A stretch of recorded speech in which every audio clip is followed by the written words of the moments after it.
First ഈ നമുക്ക് മാനുഷികമായിട്ട് മനുഷ്യൻ എപ്പോഴും ഈ ക്ഷമിക്കാൻ കഴിയാത്തത് കൊണ്ടാണോ ദൈവം നമ്മളോട് ക്ഷമിക്കില്ല എന്നൊരു ധാരണ ഉണ്ടാവാൻ കാരണം മനുഷ്യന്റെ സ്വഭാവത്തിൽ ക്ഷമയെന്ന് പറയുന്നത് ഇല്ല എന്നുള്ളതാണ് പൊതുവെ എന്റെ ഒരു ഊഹം. അതുകൊണ്ടാണോ ദൈവത്തിന്റെ മേൽ ഇത് ചാർത്തി കൊടുക്കുക, ദൈവം ക്ഷമിക്കുന്നവനല്ല എന്നത്. സ്നേഹം ഫാസ്റ്റ് ഇപ്പൊ പറഞ്ഞു ദൈവം സ്നേഹമാണ്. അപ്പൊ ആ സ്നേഹത്തിന്റെ മുമ്പിൽ ഈ ക്ഷമ എന്ന് പറയുന്നത് വളരെ വാസ്തവമായ ഒരു സംഭവമാണ്. ക്ഷമിക്കുന്നിടത്ത് ക്ഷമ സ്നേഹത്തിന്റെ മറ്റൊരു രൂപമാണല്ലോ. അപ്പം മനുഷ്യന് എപ്പോഴും ക്ഷമിക്കാൻ കഴിയാത്തത് കൊണ്ട് ദൈവത്തിന്റെ മേളിൽ ഇത് ചാർത്തി കൊടുക്കുകയാണ്. ദൈവം ക്ഷമിക്കാൻ കഴിയാത്തവനാണ് നമ്മൾ എന്നുള്ളത് ഒരു മനുഷ്യന്റെ സങ്കല്പം. നമ്മൾ ഈ പഠിച്ചു വന്ന രീതിയിൽ നമ്മുടെ മനസ്സിൽ രൂഢമൂലമായിട്ടുണ്ട് ഇങ്ങനെ ഒരു സ്വഭാവം. ദൈവം ക്ഷമിക്കില്ല. നമ്മളെ തെറ്റുകൾ അനുദിനം നമ്മുടെ കുറവുകളും തെറ്റുകളും ദൈവം എങ്ങനെ നമ്മളോട് ക്ഷമിക്കുന്നു എന്നുള്ള സ്നേഹത്തിൽ നിന്ന് നമുക്കത് മനസ്സിലാക്കാൻ കഴിയും, അല്ലേ? അതെ അതെ, നമുക്ക് ക്ഷമിക്കാൻ പറ്റുന്നില്ല എന്നുള്ളതാണ്. നമ്മൾ അടിസ്ഥാനപരമായിട്ട് ആരോടും ക്ഷമിക്കുന്നില്ല. കാരണം ക്ഷമിക്കേണ്ട കാര്യമില്ലെന്നുള്ളതാണ് നമ്മൾ മനസ്സിലാക്കുന്നത്. നമ്മള് ക്രിസ്തുവിനെ പോലെ സെൽഫ്ലെസ് ലൈഫ് നമ്മൾ പ്ലാൻ ചെയ്യുന്നില്ല. ക്രിസ്തു നമുക്ക് എല്ലാവർക്കും മാതൃകയായിരുന്നു. മനുഷ്യനായിട്ടും ദൈവവുമായിട്ടും എന്ന മാതൃക നമുക്ക് സ്വീകരിക്കാൻ കഴിയുന്നില്ല. പലപ്പോഴും നമ്മുടെ ബലഹീനത അതാണല്ലോ. സ്വാർത്ഥത എപ്പോഴും നമ്മുടെ മനുഷ്യന്റെ കൂടപ്പിറപ്പാണല്ലോ. നമ്മളെ മറ്റുള്ളവരെ നിന്നെ പോലെ നിന്റെ അയൽക്കാരനെ സ്നേഹിക്കാൻ പഠിപ്പിക്കുന്ന ആ സ്നേഹം നമുക്ക് യഥാർത്ഥമായി നമ്മുടെ ക്രിസ്തുവിന്റെ സ്നേഹം നമ്മൾ ആർജിച്ചിട്ടില്ല. അതെന്തുകൊണ്ടാ പാസ്റ്റർ അങ്ങനെ വരുന്നത്? നമുക്ക് യഥാർത്ഥമായിട്ട് നമ്മൾ മറ്റുള്ളവരെ നമ്മെപ്പോലെ തന്നെ സ്നേഹിക്കാൻ കഴിയുന്നുണ്ടോ എന്ന് ചോദിച്ചു കഴിഞ്ഞാൽ എത്രത്തോളം ശരിയാണ്? അത് പറ്റുന്നില്ല. അതാണ് നമ്മുടെ കുറവെന്നുള്ളത്. തീർച്ചയായും. Thank you. പാപത്തെ കുറിച്ച് പറയുമ്പോ നമ്മളിപ്പോ പാപത്തെ കുറിച്ച് നമ്മൾ തെളിയിച്ചല്ലോ. അത് ദൈവത്തിൽ നിന്നാകുന്നു. യോഹന്നാൻ അധ്യായത്തിൽ പാപത്തെ കുറിച്ച് പറയുമ്പോ ക്ഷമിക്കുന്ന പാപമുണ്ട്, വേറെ ക്ഷമിക്കാത്ത പാപമുണ്ട്. അങ്ങനെ രണ്ട് പാപം, മരണത്തിലുള്ള പാപം ഉണ്ട് എന്ന് പറഞ്ഞിട്ടുണ്ട്. അതെന്താണ് മരണത്തിനുള്ള പാപവും അല്ലാത്ത പാപവും? ക്ഷമിക്കാത്ത പാപമൊന്നുമില്ല, അതൊക്കെ ഒരു ഹൈപ്പർബോളിക് സ്റ്റേറ്റ്മെന്റ് എന്നേ ഉള്ളൂ. മരണത്തിനുള്ള പാപമാണ് അതിനുവേണ്ടി അപേക്ഷിക്കേണ്ടതെന്നാണ് എഴുതിയിരിക്കുന്നത്. അതെ, ഒരാൾ മനഃപൂർവ്വം പാപം ചെയ്യുന്നത് കാണുമ്പോൾ അതിനുവേണ്ടി ഇരുന്ന് പ്രാർത്ഥിച്ചിട്ട് അർത്ഥമില്ല. ഇപ്പൊ ഒരാൾ മനഃപൂർവ്വം പാപം ചെയ്യുമ്പോൾ ഇപ്പുറം ഒരുത്തം മെനക്കെട്ട് നിന്ന് പ്രാർത്ഥിക്കുന്ന അവർക്ക് പ്രാർത്ഥിച്ച സമയം കണ്ട് ആ സമയത്ത് പോയി 2 കൂട് കപ്പ ഇടാനാണ് അപ്പോസ്തലൻ എഴുതിയിരിക്കുന്നത്. ഈ ചുമ്മാ ആളുകൾ സമയം മെനക്കെടുത്തി നമുക്ക് ഈ സമയത്ത് ഇപ്പൊ കത്തോലിക്ക കരിസ്മാറ്റിക്കാർക്കുണ്ട് കൈ മലർത്തി വെച്ച് നമുക്ക് ലോകത്തിന്റെ പാപത്തിന് വേണ്ടി പ്രാർത്ഥിക്കാം, മയക്കുമരുന്ന് വിൽക്കുന്നവർക്ക് വേണ്ടി പ്രാർത്ഥിക്കാം. അത് പ്രാർത്ഥിക്കേണ്ടെന്ന് എഴുതി വെച്ചിരിക്കുക. വെറുതെ ക്രിസ്ത്യാനിയുടെ വിലയേറിയ ടൈം വേസ്റ്റ് ആക്കരുത്. പല ക്രിയാത്മകമായ കാര്യങ്ങൾ പോയി ഇടപെടുക. ഈ അച്ഛന്മാർക്കും കന്യാസ്ത്രീകൾക്കൊന്നും ഒരു പണിയില്ലാഞ്ഞിട്ട് ജാഗരണ പ്രാർത്ഥന, ആ പ്രാർത്ഥന, ഈ പ്രാർത്ഥന എന്ന് പറഞ്ഞ് ഇരുന്ന് പ്രാർത്ഥിക്കുക. അതെല്ലാം വേസ്റ്റ് ആണെന്നല്ലേ എഴുതി വെച്ചിരിക്കുന്നത്.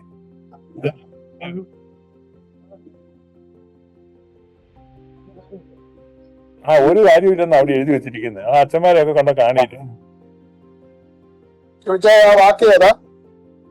കണ്ടോ ആ വാക്യം ഏതാ?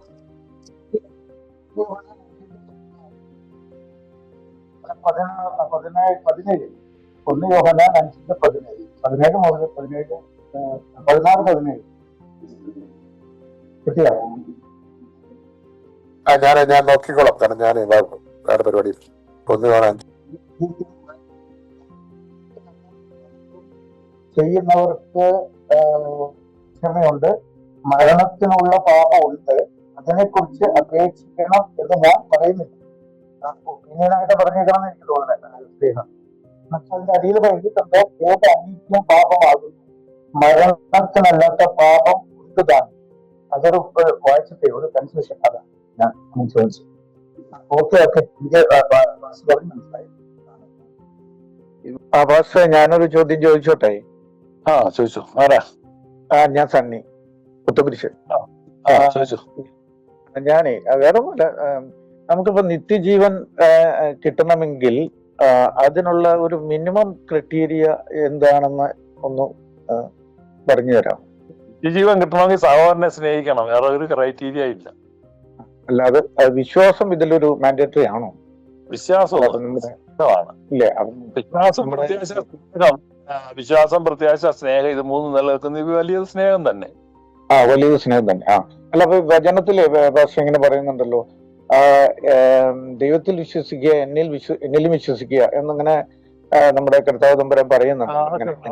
അതൊക്കെ എന്ന് പറഞ്ഞാൽ അതൊക്കെ ആ പ്രബോധനത്തിന്റെ ബിഗിനിങ് സ്റ്റേജിലല്ലേ, അവസാനമല്ലേ ഇതെല്ലാം വെളിപ്പെട്ട് ഏറ്റവും കൃത്യമായിട്ട് പറയുന്നത്. ഞാൻ പുതിയൊരു കൽപ്പന നിങ്ങൾക്ക് തരുന്നത്, നിങ്ങൾ തമ്മിൽ സ്നേഹിപ്പിക്കും. അപ്പൊ അങ്ങനെ വരുമ്പോ ഞാൻ ചോദിക്കുന്നത്, ഒരു ഹൈന്ദവൻ ഇപ്പൊ നല്ല സ്നേഹം, ഇപ്പൊ കർത്താവ് പറഞ്ഞ രൂപത്തിലുള്ള സ്നേഹത്തിൽ ജീവിക്കുന്നു, പക്ഷെ വിശ്വാസമില്ല. ഒരു ക്രിസ്ത്യാനിക്ക് വിശ്വാസമുണ്ട്, അവൻ പക്ഷെ പ്രവൃത്തിയിൽ ഇല്ല, സ്നേഹത്തിൽ ഇല്ല. അപ്പൊ അങ്ങനെ വരുമ്പോ ഹിന്ദു ആ സഹോദരൻ കയറി പോകും, ഈ പറഞ്ഞ ക്രിസ്ത്യാനി എന്ന് പറഞ്ഞ ആള് പോകില്ല, അല്ല? അങ്ങനെയാണോ? Thank you. ഈ നമ്മൾ ദൂതന്മാരെ വിധിക്കും എന്നൊരു വാക്യമുണ്ടല്ലോ, അപ്പൊ എന്താണ് വിധിക്കുന്നത്? അതുകൊണ്ട് അർത്ഥം എന്താക്കുന്നത്? ദൂതന്മാരെ വിധിക്കുന്ന വാക്യം പൊരുത്തിലുണ്ട്. എന്താ വിധിക്കുന്നത് എനിക്ക് അറിയത്തില്ല കേട്ടോ. നമുക്ക് ദൂതന്മാരെക്കാളും ഒരു അധികാരവും പവറും ഒക്കെ ഉണ്ടെന്ന് അത് മനസ്സിലാക്കാം. പാസ്റ്ററെ, നമ്മള് എൽഷദായിനെ ഏത് രീതിയിലാണ് കാണുന്നത്? അശേര ദൂതനായിട്ടാണോ? ദൂതനായിട്ടോ? അശേര ആരാണ്? അശേര എന്ന് പറഞ്ഞാൽ ഒരു നമ്മുടെ പഴയ കാലത്തുള്ള ഒരു ഗോത്ര ദൈവമല്ലേ. ക്രൈസ്റ്റിനെ ഫോളോ ചെയ്യുന്ന നമ്മൾ അവരെ എങ്ങനെയാ കാണേണ്ടത്? നമുക്ക് അങ്ങനെ അവരെ കാണാനോ ഒന്നും നമുക്ക് ഒരു നിർദ്ദേശവും ഇല്ലല്ലോ. ഈ അശേര എന്ന് പറഞ്ഞ് ഒരു ആളെ ആരാധിക്കാനോ അങ്ങനെയുള്ള ഒരു നിർദ്ദേശവും നമുക്ക് ഒരു കാലഘട്ടത്തിലും കിട്ടിയിട്ടില്ല. ഉണ്ടോ? അങ്ങനെ കിട്ടിയിട്ടുണ്ടോ? ഇല്ല. അതുപോലെ തന്നെ യഹോവേ, നമുക്ക് പിതാവ് പുത്രന്റെ പരിശുദ്ധ റൂഹായുമായിട്ടുള്ള സത്യദൈവമാണ്. സ്തുതി യോഗ്യപ്പെട്ട സഭയിൽ ഒരിക്കലായിട്ട് നമുക്ക് തന്ന വിശ്വാസം ട്രിനിറ്റിയാണ്. പിന്നെ ആ ട്രിനിറ്റിയിൽ പുത്രന്റെ ജഡാവതാരം മശിഹ വന്നു, മശിഹയുടെ മാതാവ്, പിന്നെ വിശുദ്ധന്മാര്, സഹോദരന്മാര്, അത്രയൊക്കെ നമുക്ക് പരിചയമുള്ളൂ. അതേ നമ്മുടെ ഇതിനകത്ത് വരുന്നുള്ളൂ. പിന്നെ നമ്മൾ ചരിത്രവും മിത്തോളജിയൊക്കെ പറയുമ്പോൾ യഹോവയും ആശാരയും കുതന്ത്രവും ഒക്കെ ഉണ്ട്.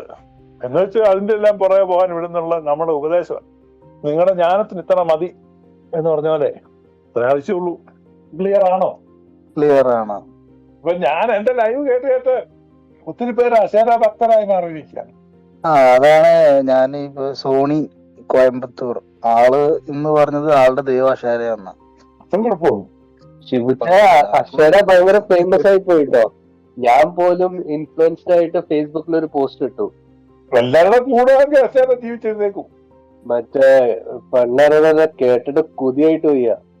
ഷിബിച്ചായി, ഇതോട് ബന്ധപ്പെട്ട് ഞാൻ ഒരു ചോദ്യം ചോദിച്ചോട്ടെ. നമ്മള് ഈ ബൈബിളിൽ പറയുന്ന ഏദൻ തോട്ടത്തിലെ ട്രീ ഓഫ് ലൈഫും അശേരയും കന്യാമറിയവും ദൈവമാതാവും തമ്മിൽ അതിലെന്തെങ്കിലും ഒരു കണക്ഷൻ ഉണ്ടോ? Connection in A sense like ഒരു സ്പിരിച്വൽ കണക്ഷൻ ആട്ടോ ഞാൻ മീൻ ചെയ്യുന്നത്. നമ്മളതിന്റെ പ്രതീകങ്ങളായിട്ടൊക്കെ പഠിക്കുമ്പോൾ കുറെ സിമിലാരിറ്റീസോ അങ്ങനെയൊക്കെ വേണേ ആരോപിക്കാം. അങ്ങനെ ഡയറക്റ്റ് ആയിട്ടൊന്നും നമ്മൾ കാണത്തില്ല. അതായത് ഒരു കോയിൻസിഡന്റ് ആയിട്ട് വരുന്ന കുറച്ച് സിമിലാരിറ്റീസ് ഇവർക്കുണ്ട്, കുറെ ഫീച്ചേഴ്സ് ഉണ്ട് എന്നുള്ളത് മാത്രമേ ഉള്ളൂ. അത്രേ ഉള്ളൂ.